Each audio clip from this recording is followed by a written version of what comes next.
Position applied for, organising assistant, marital status single. You were living in Clapham Common, North Side. Do you remember all that? Certainly do.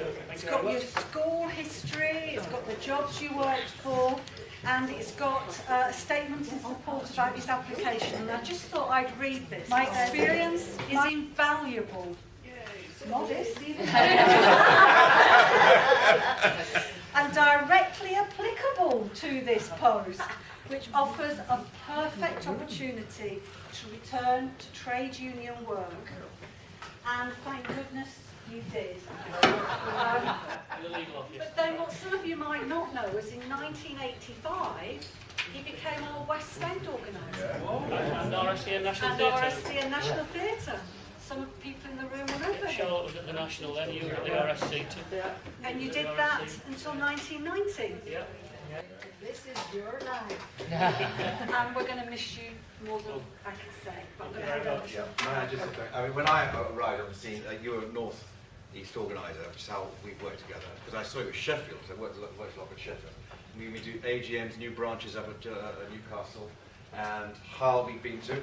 And I have to tell one story. You're going to say, hate me telling the story. Old Soulgate. Oh yeah.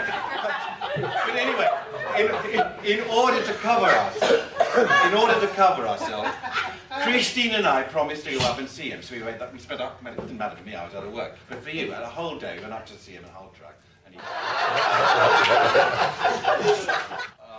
we're going to miss you, and keep in touch.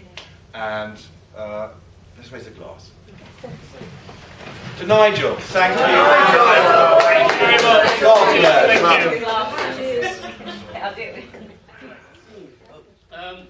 Well, yes, it's been a long journey, 37 years. Some things have changed and some things have hardly changed at all. Actually, hearing my application form there, one thing that I obviously didn't realise was that in 1977, I mean, I worked for the National Union of Banking Employees and my job was about recruitment. Horrible, sweaty afternoons in bank canteens in the City of London, recruiting people who didn't want to know. And then, of course, I came here and we had the closed shop, and half the job was telling people they couldn't join, which was so totally different from what I'd done before. In 1977, we had the boycott of South Africa for a recorded programme to South Africa, which was again massively successful because it was certainly one of the factors leading to the end of apartheid in South Africa. So from boycotting South Africa, we now engage with them, with a performers union there, so that's been a really good change for the better. Things that haven't changed, the principle of every additional use is an additional payment is one we've always stuck by. We just used to call them repeat fees. Now there are such a plethora of secondary use payments that we had to set up bets. But the principle remains. Public investment in theatre was always crucial then, and it still is.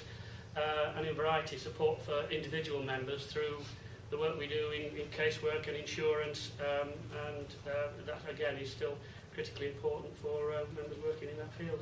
Listen.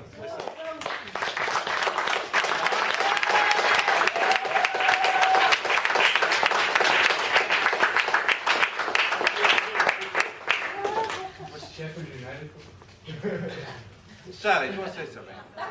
And guess who their star player was? Nigel.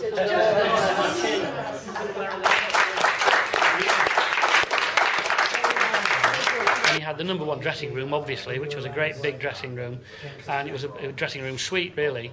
And we went in the front door and knocked on the door and said, "Jack, are you there?" And a voice came from out of his private bathroom. He said, "Take a seat."